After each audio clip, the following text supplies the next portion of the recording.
Okay, ladies and gentlemen, welcome to the show. Oh my God.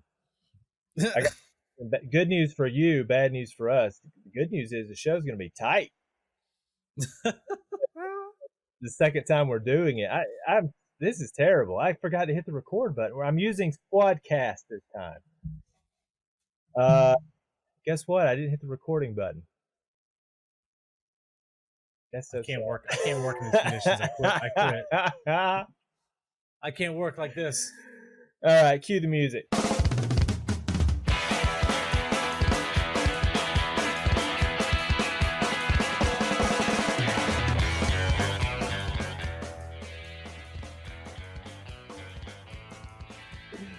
All right, welcome to Too Much Coffee. Let me get my mind right here. Let me get my brain on for just a second. We just did the whole show.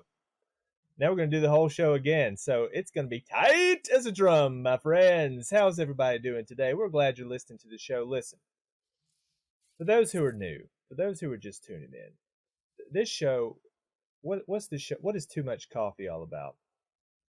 This show is all about having a good time, okay? You're listening to this at work. You're washing the dishes. You're vacuuming the floor. Cleaning out your car. You're driving to work. You're doing grunt work. Whatever you're doing, okay. You need something to listen to during the day, and that's what we want to be for you. We want to be a fun show, okay. Something to brighten your day. Something to make you laugh, make you chuckle, and maybe you learn a little something at the same time. This is not some educational show. This ain't school. Edutainment. But we get interested in stuff, and we want to interest you in the things that interest us. So welcome to the show. We want to remind you that you can find us on YouTube at Too Much Coffee. Okay. If you are listening to this on YouTube, you go over there and subscribe to the channel so you don't miss an episode. And we would appreciate it if you'd like it and leave us a comment. Let us know what you thought. Tell us, leave us a comment. Let us know what you think. Okay. You can also find us on Spotify. You can find us on Podchaser. You can find us on Apple Podcasts. Finally, good pods anywhere, all over the place. So, welcome to the show, Kevin.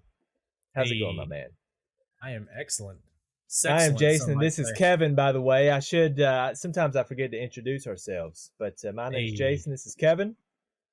We are the hosts of Too Much Coffee.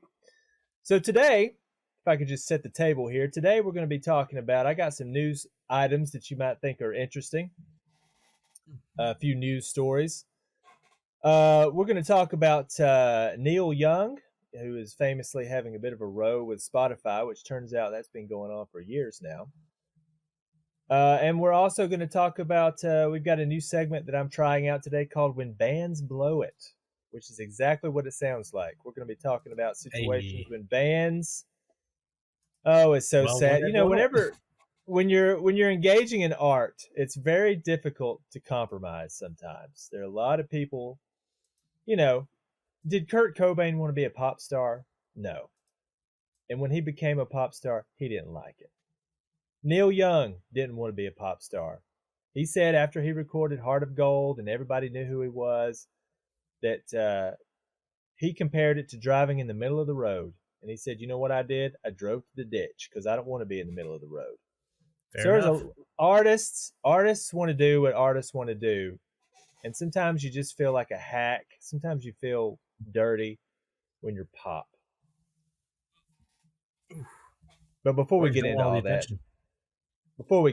that, I got to tell you about watching a show that I have not seen in 15 years. And I was scrolling around on Amazon Prime today. I had 30 minutes to kill before the show started. And I found Napoleon Dynamite, which came out in 2004, okay? And I watched that movie so many times when it came out, I had it memorized. And I know everyone it's stupid. Okay? I know it's dumb. Great. If you turn on that movie and you start watching it and you say, this is the stupidest thing you've ever seen, and you don't even crack a smile, I get it. But that movie makes me laugh so hard. I freaking love it. Yeah. I love it.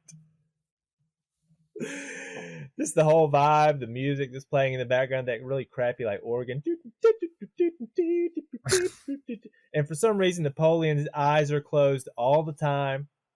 Pedro looks like he is so high that he barely even knows what's happening.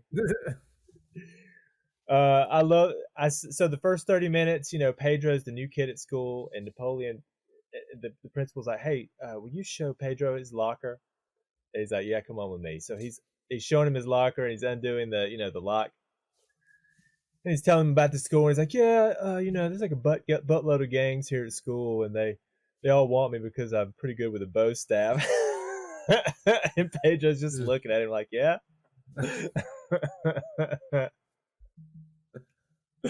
They're talking about the school dance. So this girl comes to his house, and she's trying to say all this crap, and they're just shutting her down. And first she's like, would you like to look like this? And she gives him a picture of this woman who's taking a glamour shot. Now, some of you who are old enough, you remember glamour shots. I had a glamour shot way back in the day, son. Oh, son, looks so good. They tease out the hair. You're overexposed. You got makeup on. The hair's teased out. You got the background. Soft. Just total. It feels so 80s.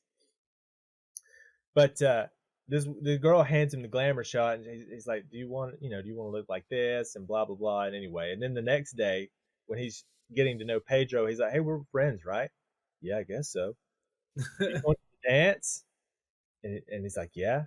And Napoleon's like, "Yeah, my girlfriend was gonna fly into town, but she got a modeling gig, so she can't do that." And he's like, "Hey, life's hard." Like, "Oh yeah, wow, is she hot?" And he pulls this picture out of his wallet. "See for yourself." Anyway, it's a glamour shot photo. I won't spoil the whole movie, but if you haven't seen it in a while, you should go back and watch it again. I love that stupid movie. Anyway, all right. Me too. Let's talk about some of these news stories. All right, I got a few stories for us here. All right, the first one is, and listen, it's social media, but we know what the news is like nowadays, okay? So many lies out there, so much misinformation. When you see something online, you got to ask yourself, could this possibly be true? So I saw this story on Twitter. People were passing this around and getting really pissed off about it. The headline here says, "Was a teacher fired for not meowing back at a student who, quote, identifies as a cat?" I'm sure it's 100% true. I love it. Hey, spoiler, it's not. It's totally fake story. So a short TikTok clip in which a woman claiming to be a substitute teacher vents about a school supposedly firing her for failing to respect a student's decision to identify as a cat has gone viral on social media. All right, so the teacher's telling her story, and she says, "I get to the third row and I hear this meow. Excuse me. And I start looking on the ground through the fourth floor. Everything's good. Go to the fifth row. Everybody's there. Then I hear meow, and I'm like, okay, what's up with that? Who's doing it?" And this little girl in the very front row says, "You have to meow back at him. He identifies as a cat." So this is her video. And the story was the school fired her because she refused to meow back. And people were passing this around on social media being very pissed. Like, look at the state of our school system. Can you believe this idiocy? Yeah. And it turns out the story was completely fake. So, of course. She said, I think she was trying to make some kind of statement about information and misinformation and fake news and how it gets made and all that stuff. Sure, it was a great piece of performance art in her head. I guess she did it. Congratulations, you made the news. I got this thing. One tiny little, just tiny little news item here. For those of you who don't know, Guar has got a new album coming out in June. Okay, if you've never seen Guar, if you ever get a chance to go see Guar, go check them out. I highly recommend. Stand very far back from the stage. Kevin and I went to a Guar show one time in Charlotte, North Carolina. What did you say that place was called? The Tremont Music Hall. There you go. I was not a fan at the time. I'm not a fan now. I'm not a fan. I just don't listen to Guar, and I don't remember whose idea it was, but we all went to see Guar. Yeah, it was my friend Jaron. Very, very sort of intimate show. You're pretty close to the stage. You can see everything. And these guys come out and they look like Jim Henson puppets from hell. And they've all got names like Ballsack and Beefcake. And they come out and they're dressed like Vikings.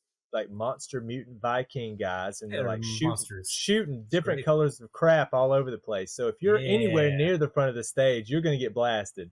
You're going to be 6 different colors, and they're like ripping open fake pregnant belly. Oh, it's rough. It's rough. But if you want the new War album, what's this thing called? I forget what this thing is called. The New Dark Ages. The New Dark Ages, baby, coming out in June along with the comic book. These guys are just made for comic. They are comic book characters. Oh yeah, for sure. Do yourself a favor and go on YouTube and watch some Gwar videos. All right. Grunge is officially dead thanks to Kurt Cobain NFTs. Now, as you all know, the ones who listen to the show, you know we're fans of NFTs on the show. And I don't know if, Kevin, I don't even know if you realize this, but I did put a little note in our Twitter bio that you will buy anyone's NFTs, that you're available for purchasing NFTs. Of course. Yeah. You know the NFTs only go up in value. They never go down in value. Yeah, let me open up my wallet, buy your NFT. Let me buy the NFT of the picture of a cat, a purple cat with a Robin Hood hat that you drew in MS Paint. All right, this says, given the anti-capitalist sentiment at the heart of grunge music and Kurt Cobain's own discomfort at the commodification of Nirvana, it's hard to imagine Cobain being cool with his face being used to mint a bunch of NFTs, and I have to agree, because Kurt didn't even like how much of a pop star he became after he recorded Nevermind. He liked it rough. He liked punk. You know, he liked rough around the edges music. And when they turned him into like a polished pop act, he did not like it. So I'm pretty sure he would not like people making all this Ethereum off of pictures of his shows. So the article continues, Pop Legends, with a Z, of course, has announced that Nirvana NFTs will be auctioned off on February 20th, which would have been Kurt Cobain's 55th birthday. It just gets better and better. Let's celebrate Kurt's birthday with something he would have loved. These are 28 never-before-seen images taken from a live Nirvana concert in 1991. Way back. The first, let's see, all NFTs will be sold on Rarible in 2 auctions. The first are 4 unique NFTs that are composite images made from 10 photographs, all turned into a GIF. The bidding starts at 67 Ethereum, or roughly $161,000. So it goes on, but basically, you know, they're taking all these pictures of Nirvana shows and selling them as NFTs. So there you go. Get ready. Put that on your calendar, folks. February 20th. Hey, I'm marking. Let's all celebrate Kurt Cobain's 55th birthday. Happy late birthday to me. Yes. Oh, February 15th. Kevin turns whatever 33. Age he turns. 33. Oh my gosh, 33? Yep. Ah, beautiful. Beautiful. It's a fine age, I guess. It's a fine age, sir. Fine age. All right, let's talk about this Neil Young, Joe Rogan stuff. Everybody probably knows the story, but you know, Joe Rogan is the biggest podcast ever. Something like 200 million daily downloads a month from Spotify. Spotify paid him an ungodly amount of money to become exclusive to their platform. Let's look it up real quick. Let's see. Joe Rogan. $300 million. Is it really that much? Yeah. You said that to me earlier, and I wanted to double check it because that is so much. Yeah, no, double check it. But yeah, I'm pretty sure that's how much money.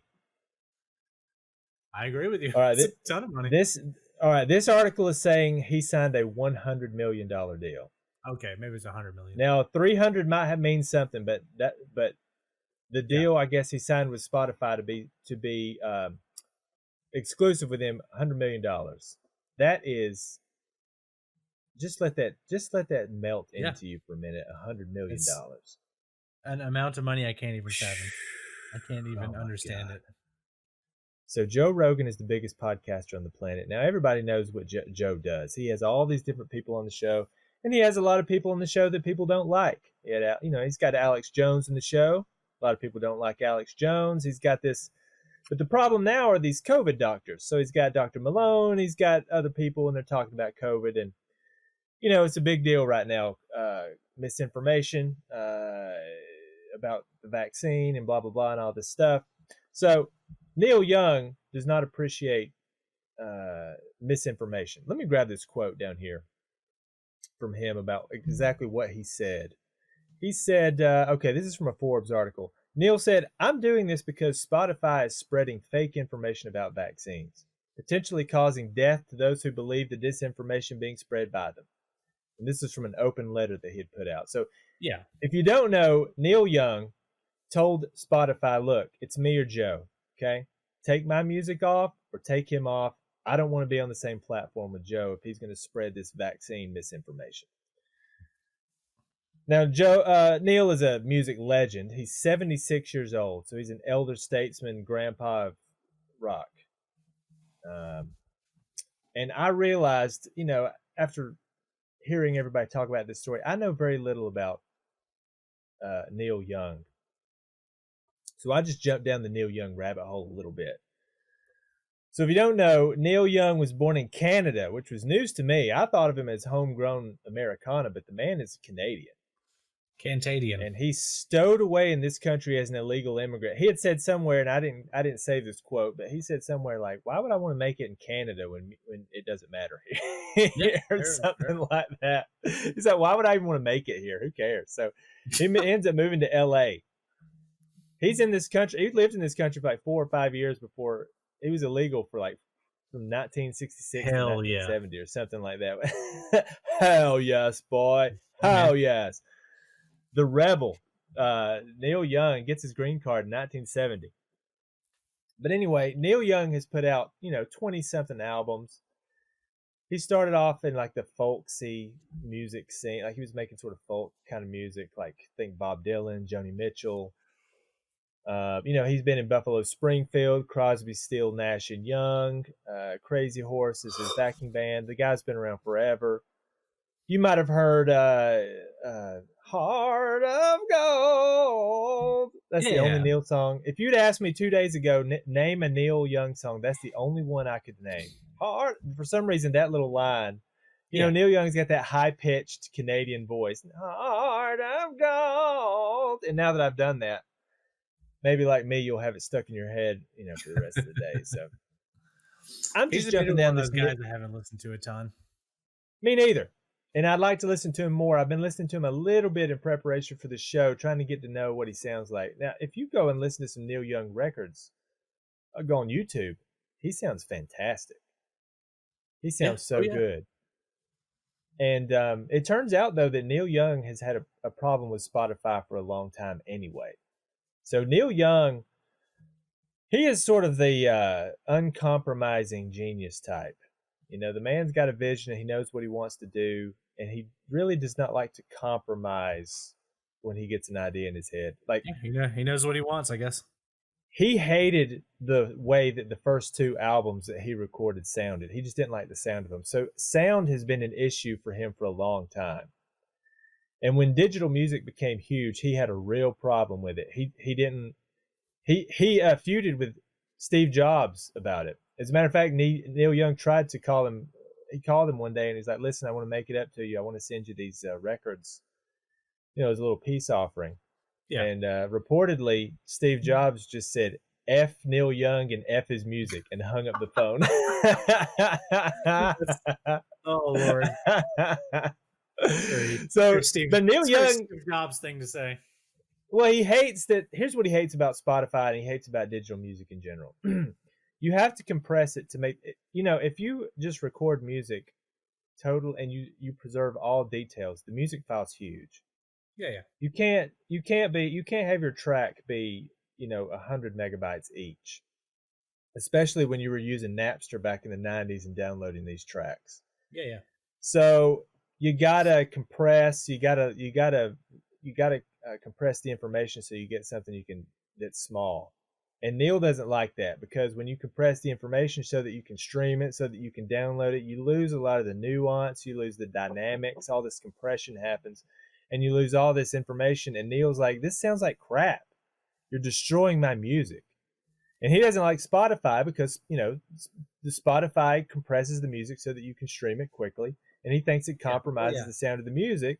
So he was pissed about it anyway. Yeah. He said, I've got a quote from the New York Times here. Now, he's talking about his feelings about digital music. He says, when you hear real music, you get lost in it because it sounds like God.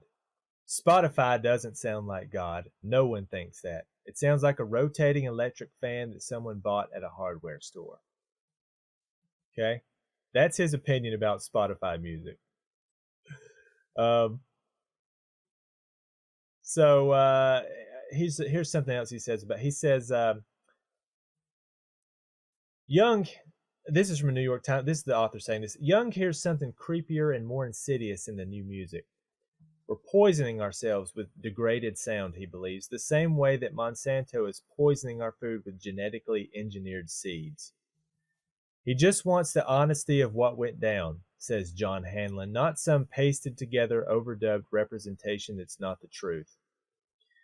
And Hanlon also says he's a control freak, which he meant he said it with approval. He's a control freak. If he wants your opinion, he'll ask for it. If he doesn't, it's foolhardy to wade in. He's 10 steps ahead of you in his thought process. So,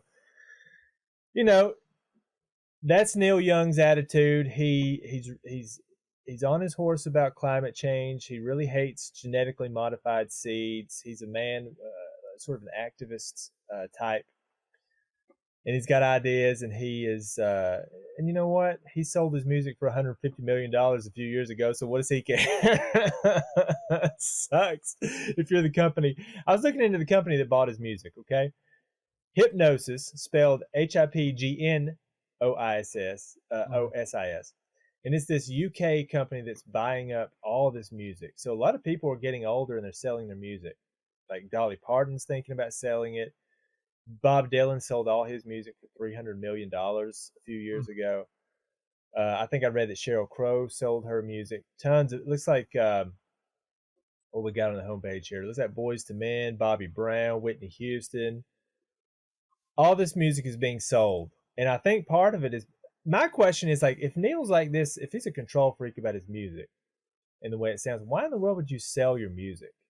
Which I still have not gotten a great answer about that. But part of it might be the man is 76 years old, and it can be difficult once you pass away. The rights can be a real issue. Like, famously, Tom Petty. It was a real legal mess when Tom Petty died because he did not spell out what exactly was going to happen with his copyrights when he died. So now it's in court. So I don't know, maybe these people just want to get the money and then pass the money along. They don't want to deal with all these rights issues and whatever for the next generation. They just want a big fat wad of cash, and they'll handle that. I don't know. But Neil Young sold his rights for something like, what did I say? Now I've forgotten the figure. He got paid like $100 million to sell 50% of the rights to his music. $150 million to sell $150 million on 1,180 songs. Absolutely incredible. Yeah. So I was telling you earlier, it's like it's funny sort of funny when Neil's like, hey, screw you guys, get my music off of there, when he's already been paid for the rights of his music. Like, he got paid his $150 million. Take my music off Spotify. Who gives a crap? Yeah, sure. Well, Hypnosis is probably like, come on, man. Son, we paid $150 million. We're trying to make this money. You can listen to the Lossless Files on Tidal. Go back and listen to some Neil Young. I'm going to put a link in the show notes to a site. It's got like, I like to start off with top 10 songs or top albums when I don't know an artist. So I'm going to link an article, this Rolling Stone article with the top 10 songs that you should check out, and just listen to this guy and listen how good it sounds. Talk about the recording quality when you listen to these performances, these live performances that he did, and he was working with a lot of great musicians, and they sound so freaking good. What is this? Helpless. Okay, this song is called Helpless, and it's a performance he did with Crosby, Stills, and Nash. and you listen to these guys perform on stage, I understand why he doesn't want the music to be compressed all to crap, because there's so much going on in there. You've got all this sound of the room and all the dynamics and the nuance of the music that you lose when you compress the crap out of it. Well, that's true, but I mean, he's kind of being a little extreme with it. He's in that like crazy audiophile territory, really. He is. I think he's a dick, to be honest with you. He seems like a massive dick.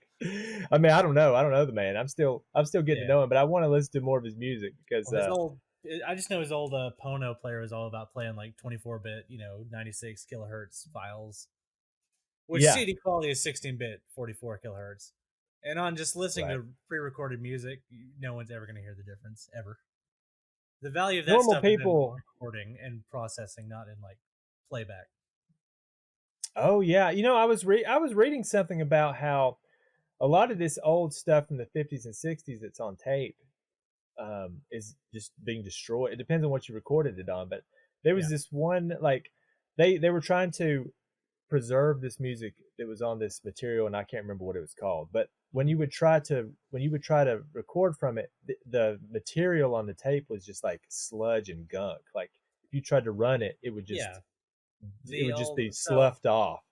I can't think. So they would have to put it in an oven and bake it and treat it, and that would give them like a couple of days or 3 to re-record the music, and then it would just turn back to sludge again. Yeah, it's when the iron filings on the tape and the glue, I think, wear out and they absorb too much moisture and they start to fall off. Huh, yeah. So when you put it in the oven, it kind of dries it out and hardens it so you can play it back one more time. Fascinating. Yeah. So anyway, listen, Neil Young, I don't know much about Neil Young. You probably don't know much about Neil Young. It's a joke when he's like calling out Joe Rogan. It's like, who cares? But, this guy's like an elder statesman, legend of rock. And I think once you get a certain age, you've earned a little something. So I think you should give him a little credit. Sure. And from what I've heard so far, go ahead. I was going to say, I think it does matter a little bit when, fucking Spotify is giving $100 million to Joe Rogan to just say stupid shit. I think that's kind of really the bigger issue. There's lots of podcasts full of shitheads saying dumb shit on Spotify, but they don't all get paid $100 million like Joe Rogan did. Yeah. I'm sort of a let people talk kind of guy. It's like he can talk to anybody he wants to. That doesn't bother me. Sure. But I get it. I get it. I get all of it. But I think you're that guy. You've put out 20 albums. You've put out the songs that he's put out. You've been around as long as he has. You deserved a little consideration. So I would encourage you. He sounds great. He's a great musician. I love his singing voice. Very distinct. I would encourage you to go onto YouTube where they squash and compress the audio like crap, and Neil would love it. Go on YouTube. Listen to some performances of his. I'll put a link in the show notes. He actually is so concerned about preserving his own music. He spent over $1 million of his own dollars. This is his own money, which I'm sure the man has money to burn. But he spent like over $1 million putting together the Neil Young Archive. That's something else you can visit, and I'll put it in the notes too. These are extremely high quality versions of his music. It's what it is. He calls it a digital to analog converter device that approximates the sound of good vinyl. And if you have to subscribe, but they always have a song of the day. And if you listen to it, it sounds freaking incredible. If you put on some good headphones, it may be my headphones too, because I've got some good headphones. But if you put on some good headphones and listen to this, it's incredible. It sounds great. So, do Neil a favor, okay? Go listen to some Neil Young today. There you go. That's the story of Neil. The story of Neil and Joe. All right, let's talk about this. Let's talk about. I got a new segment for you today. It's all. We're slowly becoming a music podcast. Fair enough. Yeah, it's all good. I've been listening to Playlist Wars and Trash Theory on YouTube and all this music stuff. I'm all in. I love all this stuff. Anyway. This is a little segment that I call When Bands Blow It. You blew it! You had it all and you blew it! Bands find many ways to blow it, okay? Artists are young. They're ridiculous. They have all these issues with trying to make it while not trying to compromise, and they all, half of them get addicted to drugs and alcohol, and anyway, it's a mess. You've all seen Behind the Music, you know what I'm talking about. Today I'm going to tell you a little story about a band called The Replacements, which you may have heard of, but you probably don't know much about. I didn't know much about The Replacements either. These were some guys, I think they formed in 1979, and they played through the 80s. And you would call them, I think they're considered to be sort of proto, like, alternative music. So if you were around in the 90s listening to, Third Eye Blind and Savage Garden and all that kind of alternative music, these guys helped pave the way for that.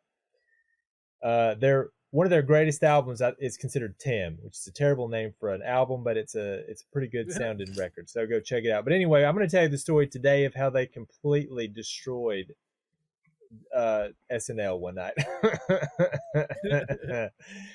I'm taking this from a Rolling Stone article. It's called Inside the Replacements' Disastrous Saturday Night Live Debut. So to set it up, this is the mid-'80s, 1985, okay? The label was they were begging these guys to go out to record music videos. MTV was huge in the early and mid-'80s. It was all about the music video. They were trying to get these guys to do music videos. The guys were giving them a hard time. They were trying to promote this music. The album was selling, but it was not selling as much as they wanted it to, of course. And they caught a break because the Pointer Sisters were supposed to be on SNL, but they had to drop out. So they asked the Replacements if they wanted to fill in, which was great for them, and they needed the exposure. So, of course, they said yes. So what happens is the guys show up, and they're on set, and you know how it is. It's live television, so you have to rehearse a lot. And it turned out they had to be on set all day.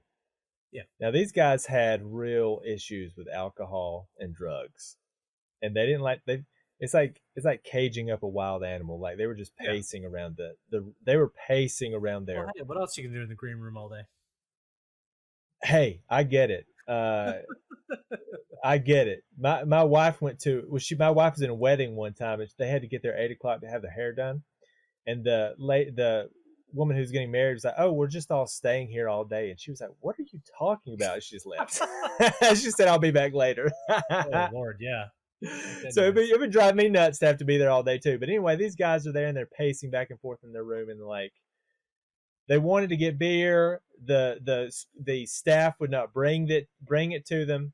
These are guys who are used to getting a buzz on before they go out and perform. So let me pick it up with the article here. Let's see. Okay. It said they'd stocked the dressing room with breakfast stuff, fruits, and juices, recalled Peter Jesperson, and Bob wanted beer. And the people at SNL were really, really appalled by this. I had to go down and find a store in Rockefeller Plaza and get a 6-pack. They didn't like us too much down there, Bob Stinson would recall. Bob was one of the members of the band. They pretty much ignored us, thinking that we would probably crumble, when in fact it was quite the opposite. So the show Saturday Night Live, it's had its ups and downs, but in the middle of the 80s, the ratings were not good. It had some issues. The show was not funny, as it often is not, and they were actually on the border of being canceled. So they didn't need any trouble. They just needed the band to do a good job. Let's see. All right. During rehearsal, Westerberg, who was the singer, recalled Saturday Night Live's sound man working on a crossword puzzle, and he'd occasionally glance up at the decimal meter and yell at the band to turn it down. This is while they're rehearsing. Yeah. So what happens is the rehearsal goes well, and just before they go on to perform, let me pick it up right here. It says, okay. By that evening, they've been on set all day, okay? By that evening, the band's reputation as a handful was clear to everyone on the show's staff. None of the Replacements realized they'd be trapped on the 18th floor set from sound check till showtime.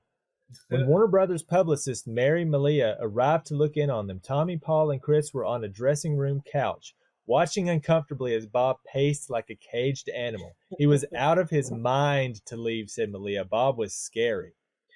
To soothe the band's nerves, soundman Monty Lee Wilkes smuggled some alcohol into the studio in a little road case. And as the mats began to dip in, the show's host said hello.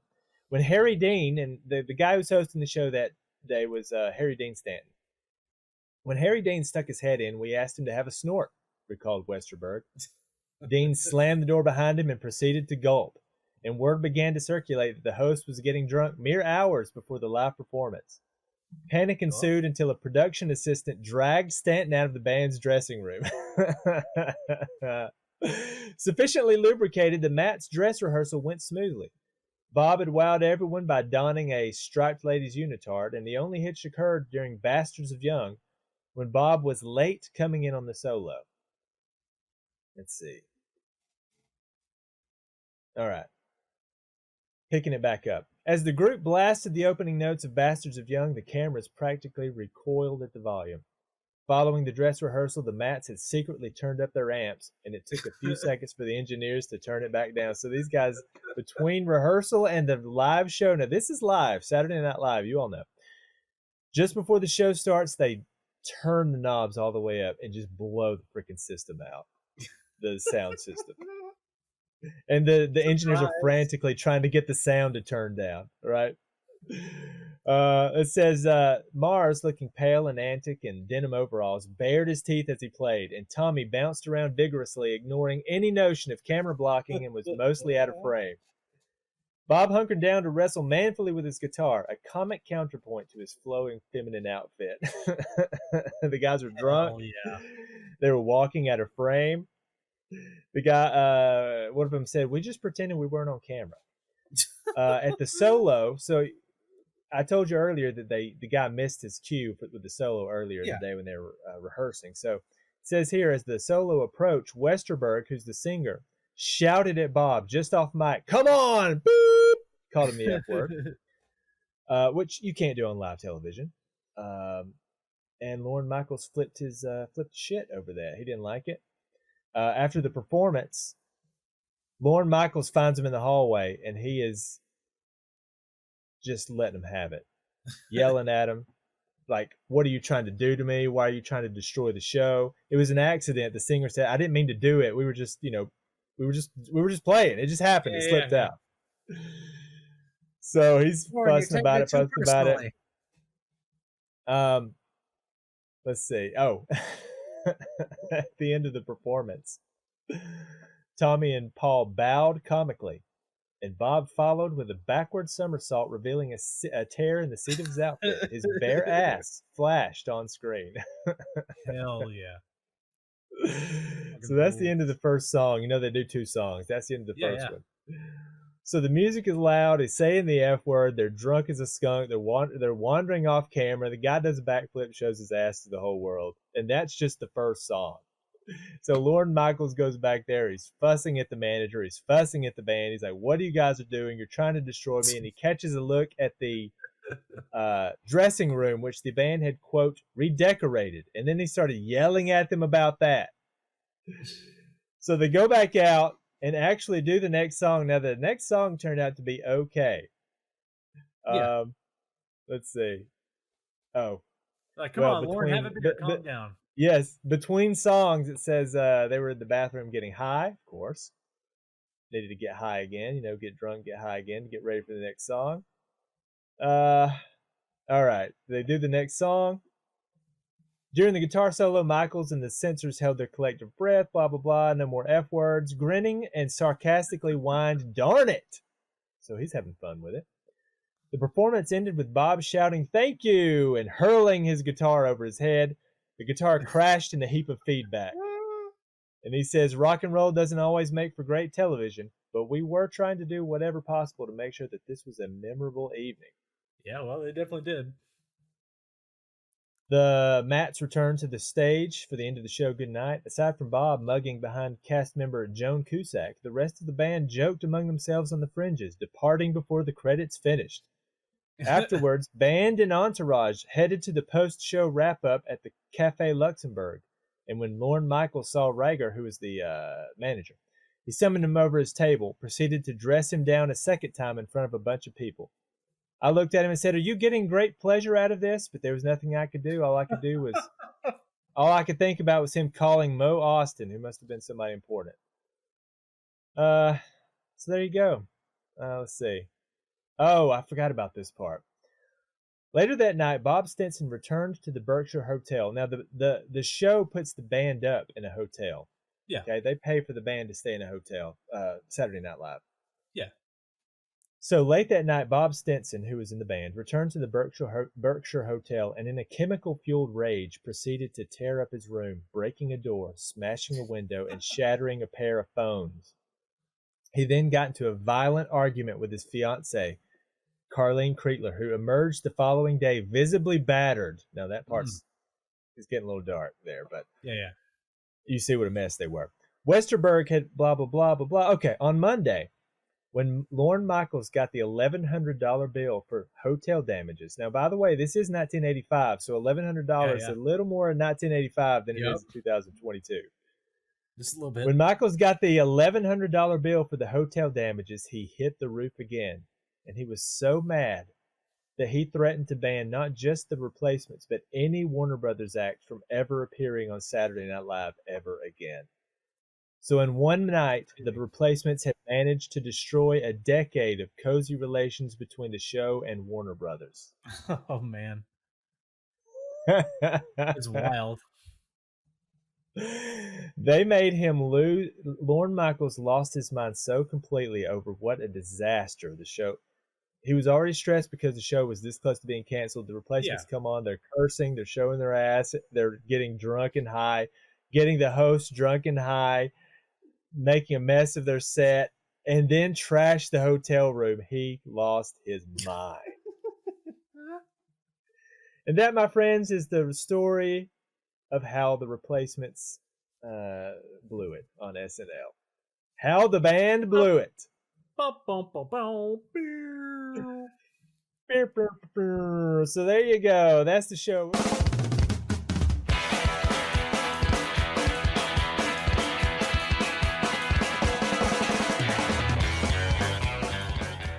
So that's it. That's the show. That's going to do it for today. Listen, I hope you enjoyed it. Don't forget, Spotify, Podchaser, Good Pods, Apple Podcasts, YouTube. Help the show out. Go to YouTube. Subscribe to the channel. This is Too Much Coffee. Okay, go to YouTube. Type in Too Much Coffee Podcast. Find the channel. Like it. Smash that like button. Listen. Tell us what you think, okay? Did you like the show? Did you hate the show? Tell us what you think about Neil Young and this whole situation in the comments. Okay, do you love Neil Young? What's your favorite Neil Young song? Tell us what you think about the Replacements. Okay, what's your favorite Replacement song? If you have any suggestions for bands that we should use and bands that blew it, because this is a recurring segment, we're going to keep doing this. There are endless stories of bands blowing it. Let us know in the comments. Give us some tips on some stories that we should keep an eye out on. Okay, so listen, thank you. Thanks for listening. And we'll see you next time. Goodbye.